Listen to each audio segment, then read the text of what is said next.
Around the Table with Vickie. Just like gathering around the dinner table with loved ones and friends, we're here to share stories, insight, and inspiration. Welcome, everyone, and thank you for listening to another episode of Around the Table with Vickie. I am your co-host, Chris Runk, and to my right, as always, the star of the show, my mother, Mrs. Vickie Runk. Here we are again. Yes, hello. And if you're listening on radio, make sure you check out our podcast channels. You can find us on Spotify, Apple Podcasts, and if you don't have accounts on either one of those, we're also on YouTube. Search Around the Table with Vickie, and we can be found. But Mom, we have a very special guest with us today. And if I read his bio, we will be here half the show. That's right. Just so reading the bio. We're going to paraphrase everything today. That's right. Yeah. But we're excited to have Ward 2 Councilman Mr. Sterling Wilder with us today. Oh, no, it's Dr. Sterling Wilder now. Yes, and thank you for having me. I am so honored to be here today in your presence. I really appreciate this opportunity. Absolutely. So you and I met a few years back when our Miss Virginia Volunteer, which is a 501c3 that I hold near and dear to my heart, to where we really focus on volunteerism and getting young girls kind of focused on the path of life. I just came to you and said, hey, do you have any little girls in the Jubilee Center that might want to play princess for the day and be on stage? And we formed a relationship with the Jubilee Center at that moment. And one of the things that I've always admired about you is that I just know you're a caring person. I mean, just when you meet you, that smile, and I've really learned a lot about you just from studying your bio. Like you said, it's really impressive, too long to read. But one of the things that really stood out to me was your passion, not only for the Jubilee Center, which we're going to get into, but for your community and the Ward 2 in which you serve now for 8 years on council. Yes. So tell us a little bit about how all of those thoughts and passions got formed, probably from a young age. You know, my father was a pastor. He's passed away now, but he was a pastor of a holiness church called Prayer Fifth Temple. And one day, you know, you're always trying to find your calling, find your work you want to do. I was talking to the youth. I was seeing our youth not being active in our church. And I talked to my niece. I said, well, what can we do to be active? And so we want to start a youth choir. So we started a youth choir some 30 plus years ago. And that was the birth of my youth ministry. So now for the past 30 plus years, I started a youth choir. Then I started a mentoring program. In the youth choir, we had about 30 kids. And of those 30 kids, like 2 had fathers in the home. And that just totally freaked me out. Like, oh my goodness, I grew up with a great father, great mother. My mother, you know, worked at Red Making and washing dishes and things like that. My father was a janitor at Glass, but also a pastor. But just seeing them give. Yes. And then in our church work, always having people in the home, neighbors had problems with their kids. They were bringing to my parents. They would live with us for a while. So I'm so used to that. You guys were examples. Right. So that's where I got that caring piece from, just seeing my parents do it. So we continue to do that. And then in the ministry, always giving and touching people's lives. That was the one thing that really touched me. And it just carried on where it became a life mission for me as well. Right. So I came from kind of the similar background. My father was a pastor. And so when you're raised to give and give back and be service-minded and civic-minded, it's kind of hard not to grow up with that same kind of mindset. So I knew it had to come from mom and dad somewhere. So that's great. That's great. And you mentioned that you went to EC Glass. Yes, correct. So knowing that and knowing the group that you work with now, what are some of the main issues that you see with our youth right now in Lynchburg, Virginia? You know, one of the things with the youth in our community is so many challenging issues because there's so much peer pressure to do this or peer pressure to do that. And there's so many single family homes. You know, back when I was growing up, at least you may have certain situations, single families in that nature, but at least somebody knew, I don't know if you can talk about religion or not, but some people knew Christ, at least would go to some kind of a church. Now you don't have that foundation at all. So it's totally different. So you got further away from that. You got further away from really people really caring enough about one another. At least for me, that church base is what helped me care for one another and care for other people. And I don't know about you, what I see with youth today that just breaks my heart is a lack of respect for our country and the veterans that fought so hard to give us our freedom today. I just feel like we've really missed something over the last 15, 20 years with our youth of really instilling appreciation for patriotism. You know, and I think it's just not even just that. It's just a whole I think they're feeling so I don't know whether they feel like the outcast maybe or feel so neglected. It's such a period where there's like a lot of lack of love, where this has happened to me. I'm in this kind of environment between various issues in life, with the social media, bullying one another and things of that nature. They just seem they've lost like love for one another. So that's why I stressed the faith piece. I increased the relationship with peace. Where if you have a relationship with Christ or relationship with others, it will filter out into other parts of your life, to your friends, to your school, to your peers, to your country. So we got to really keep encouraging that love, keep encouraging people to show love and to show appreciation. So we continue to educate people about that. And so that's kind of how Jubilee was formed, right? Your whole thoughts about connecting youth in the community, having somewhere for them to go. Tell us how Jubilee Center started. Again, so in starting the youth choir, it just kind of developed. And I finished college. I was working in Washington, D.C. for FDIC. So I was commuting back and forth for 10 years. So part of the time, I would come back on weekends, work with the kids, and we wanted something else. We wanted something more to do. We would go to a little basketball court around the corner from our church on 9th and Taylor at the time.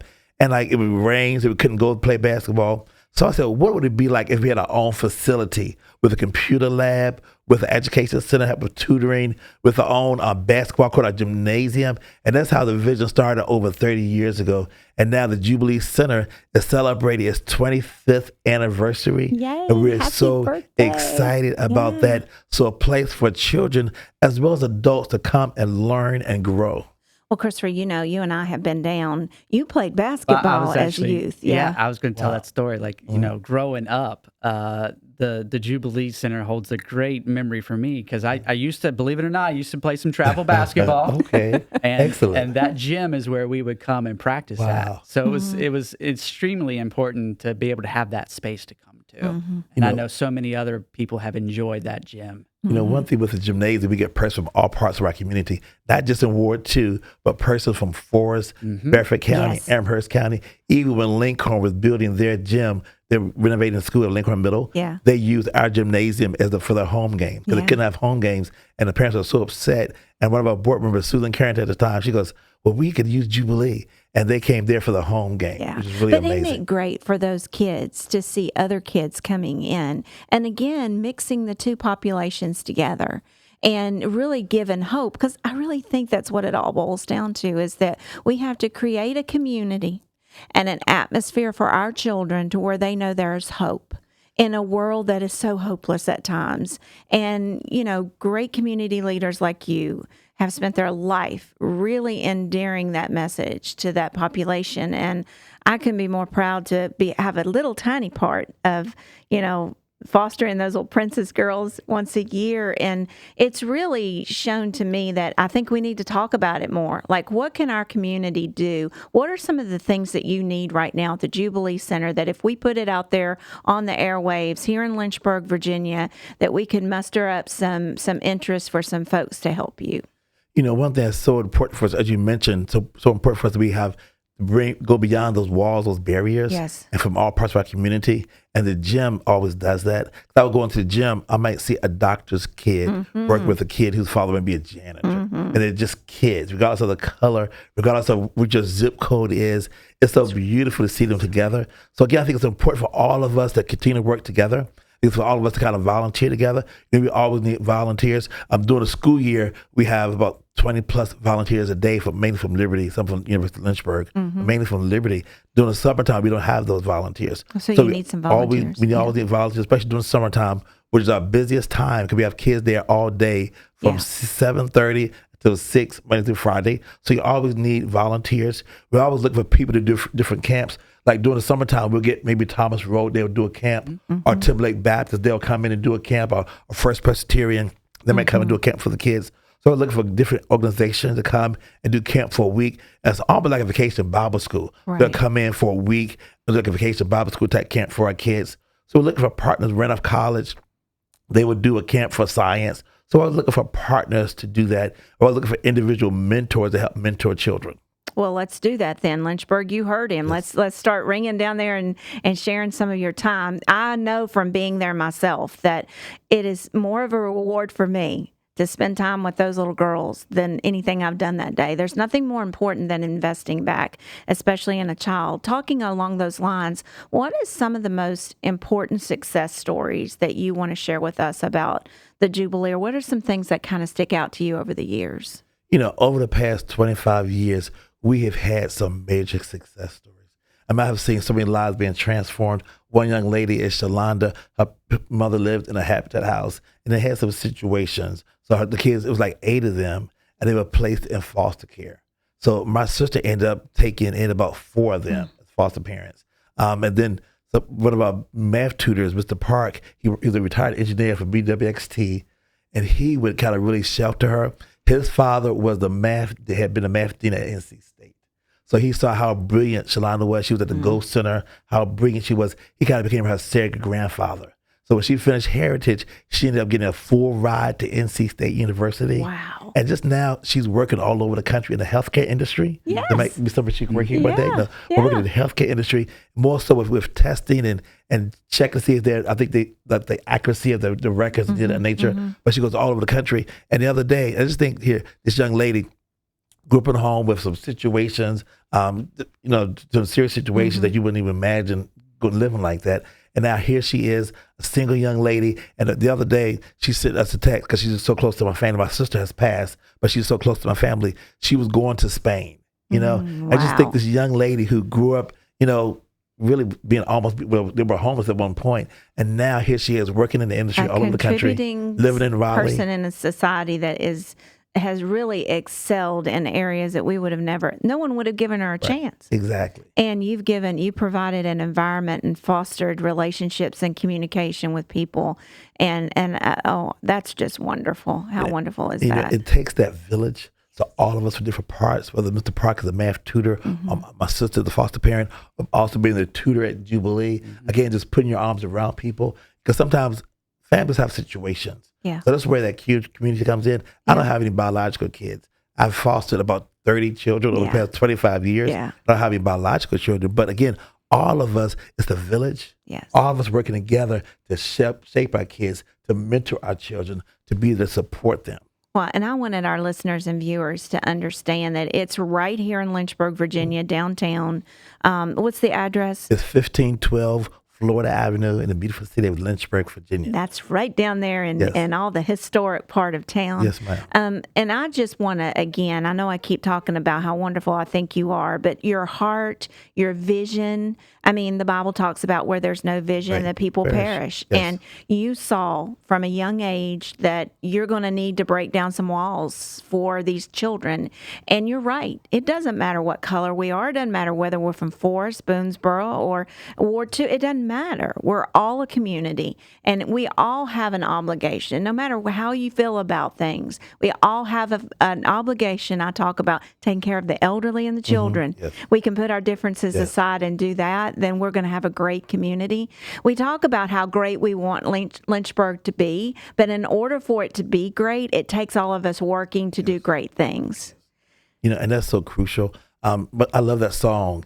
We all bleed the same. And I always use that in illustrations. Our children were singing during one of our events we had, Top Chef. They would sing that song because just remind us, regardless of the color of our skin, inside we're all the same. Absolutely. I think we got to continue to remind ourselves that. But I love get back to the pageant, I love to see the young ladies in those beautiful gowns. Yes. To be a princess. Yes. Because so many times they don't see themselves as a princess. Yeah. They don't see themselves walking on a stage and have the opportunity to be rejoice. Because sometimes they live in such a depressed area where you don't see, you might not even have clothes to wear. Or you may have food on your table. Well, and let's talk about that real quick. I can't say who the designer was because she doesn't want me to recognize her. World-renowned designer donated those little girls' dresses last year, and I think we're going to do it again this year. And they're walking on stage with a designer gown, and we're giving them that moment to shine. What I love so much about working with the princesses from Jubilee is when I read what they want to be in life oh my goodness, I was blown away. They're all reaching for the stars. There's nothing stopping them. And I know for what I'm doing with the 501c3 here with the pageant, that's where I want to focus on. Those young ladies that want to be doctors and lawyers. One wanted to be an astronaut. She loved macaroni and cheese, and she wanted to eat it she wanted to eat it in space. And that moment over the last 4 years stands out to me, that when I was able to read what they all wanted to be, nothing was stopping them in their mind, and they had their princess moment on stage. And so I hope that even if it was just that one moment in time, that we've done something to contribute to their success in the future, just to have hope. And I think it's just those memorable moments like that. When I was working my doctorate, one of the young men I interviewed, I said, what changed your life? He had a big brother. So what changed your life? He said it was the exposure.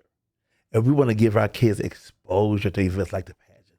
Exposure that you are a princess. You are beautiful inside. You can't be whatever you want to be. You matter. We took a group of young kids to Morehouse in Atlanta doing spring break. Again, let them see, go to a college. You can't go to this college. You can't visit this place. You can't go outside of Lynchburg. And I love Lynchburg. Yeah. But it's nice to be able to visit, Absolutely. other places like Atlanta or D.C. or whatever, but just give them the exposure. Yeah.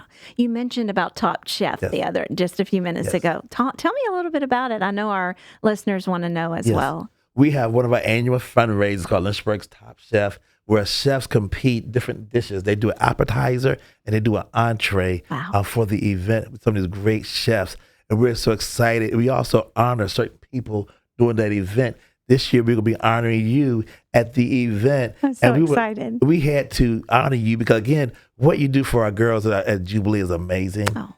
So many times, like I said, they don't get that appreciation. And I understand when I come to the pageant, and I've been in Lynchburg all my life. My sister who passed away, she would do pageants all over our state for our church and doing that. So I'm used to the being in pageants and watching and supervising and helping her with the scores and all that. And to see your pageant, the way you do it is amazing. Oh, I want to commend all the staff. Yeah. I mean, because it's world class for it to be in Lynchburg. I mean, it is so beautiful. And we're at the beautiful Historic Academy. I love it. So I want to really thank you for that. And we want to honor you for just showing our young ladies love and appreciation. So we appreciate that. So we're honoring you and a few other people at that event. Well, I can't wait to come, and I hope everybody, so they buy tickets? Yes, it's August the 24th. It's a Saturday. I believe it's at 6 o'clock. Okay. It's like $125 a ticket. Usually it's sold out. So you have to get your tickets early. It's online now at the Jubilee website, which is www.jubileefamily.org.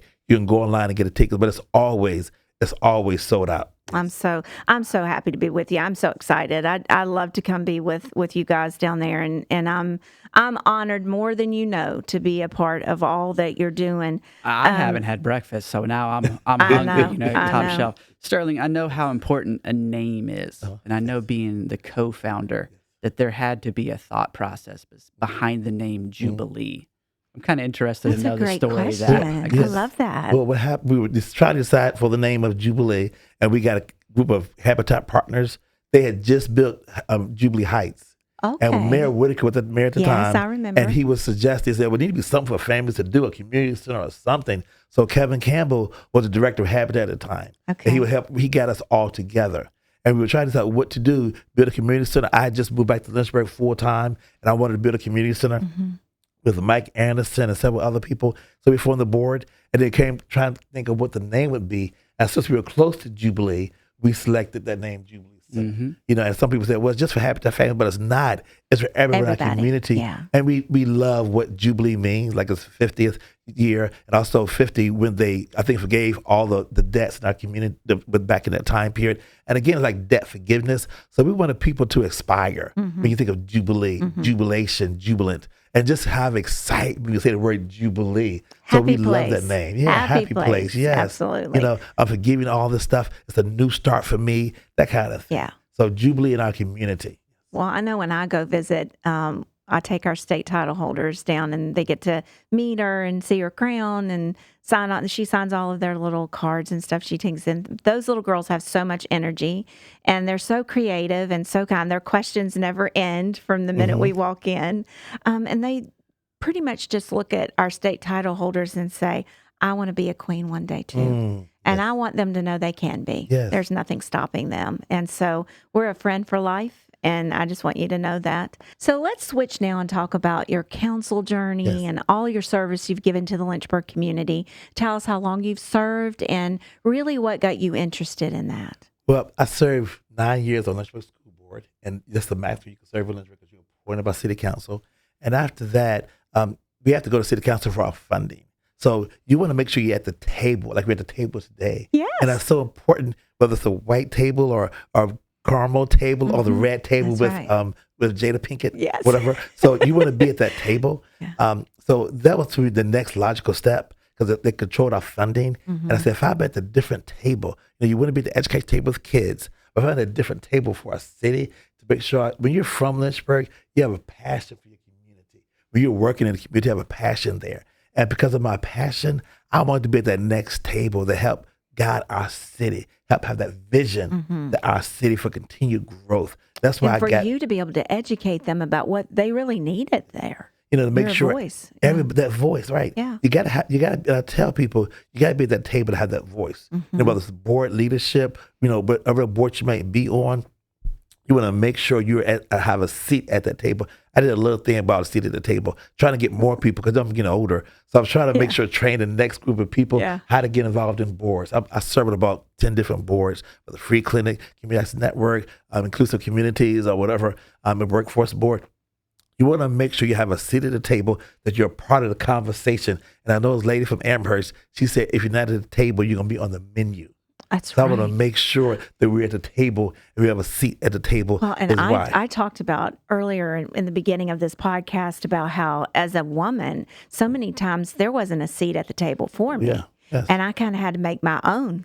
And walking into a room with just nothing but men and, kind of being the odd one in the group that was a woman, I had to make sure that I was heard. Yes. And so I love the whole analogy of being at the table. I think that's great. And I even listened to Tyler Perry one time talk about the table. And he said he was excluded from so many tables. Yes. So he built his own table. And now he got his own studio and things like that. Yeah. But again, it gives you a drive. When people push you away from the table, it gives you a drive to want to fight even harder. That's right. To build your own table or to build your own studio. Yes. So I'm thankful just to serve my community. Again, I've been on city council for 8 years. I'm running again now. But I appreciate my community. Right. I appreciate being a part of it to make sure my voice is heard. Well, from all that you've done and your resume, and I know the people in Ward 2 love you. There's nobody like Sterling. I mean, we just we can't be more proud of what you've done there. And I'm proud to be in a community that recognizes the need to have people on council that can represent their people. And what a great representative you are. Thank you. I tried my best. Sometimes it's never enough because they'll say, well, you'll get calls all the time about, I didn't get my trash picked up today, or about this, or the traffic lights are this way, whatever. But again, I try to be a voice for the people. I try to make sure I'm listening to the community, especially Ward 2, but for all sense of our community, and make sure I'm representing. So I try my best to do my part. Right. Is there anything that you kind of want to leave our listeners with today on the topic of you being reelected, or anything that your nonprofits that you're working with? I know we wanted to talk about that a little bit. I think it's just important for all of us to work together. Just study the candidates and vote your choice of the best candidates for the positions, and look at all the information. Right now we had some challenges on city council. Yes. If you watched them, it's just it's been interesting. My seat at 8 years, I've never seen anything quite like this. I was talking the other day, Wednesday, about my faith, and I talk about it all the time because that's my life. My father's pastor. I'm in church all the time. I'm holding this, so I love Jesus. So it's my life. So I don't hide it. I respect everybody's religion. Whether you're Buddhist or whatever you might be, but mine is Christianity. So I've used that all the time. And based on my studies, I just do what Christ would do. I don't care, regardless of your race, regardless of your gender, regardless of your character, nationality. He showed love to everybody. Like the times when he was with the woman who was like this was Harlot or whatever, he still showed her love. That's how we win people, is by showing love. That's right. So I just want our community to show more love to everyone. I think we'd be a much better place. We're better together. We show more love to everybody, regardless of your political affiliation, regardless of where you live, regardless of the color of your skin. Just show love to everybody in the community. And also become the children, even though they may not be our children, but they're our community children, our village. So all of us mentoring together, volunteering together, being tutors together, support like with the young ladies, but you do with young ladies. You don't have to do that, but you do because you care. That's right. And it shows your care. So, more people do their little pieces. You can't foster 30 plus children. I'm not saying do that. Maybe you can be a mentor to one, like an hour a month or hour a week. Everybody doing their little piece, we can change our whole region.